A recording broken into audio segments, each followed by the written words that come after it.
அஜித் இல்லை டீனா படத்தில் முதலில் நடிக்க இருந்தது இவரா?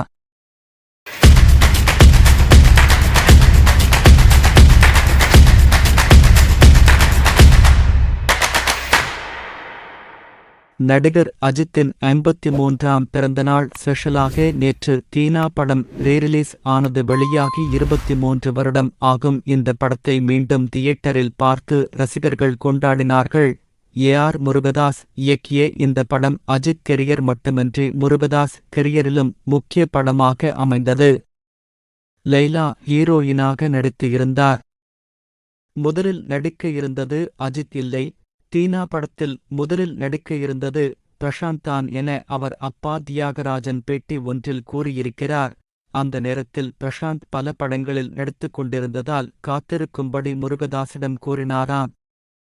ஆனால் அவரோ அஜித்தை வைத்து படத்தை எடுத்து முடித்துவிட்டார் என தியாகராஜன் பேட்டியளித்து இருக்கிறார். சுன்னா மறக்காம லைக் பண்ணிட்டு நம்ம சேனலை சப்ஸ்கிரைப் பண்ணி வச்சுக்கோங்க. அப்பதான் நான் போற ஒவ்வொரு வீடியோவும் உங்களுக்கு நோட்டிபிகேஷன் வரும். இதே மாதிரி அடுத்து ஒரு நல்ல வீடியோல மீண்டும் சந்திப்போம்.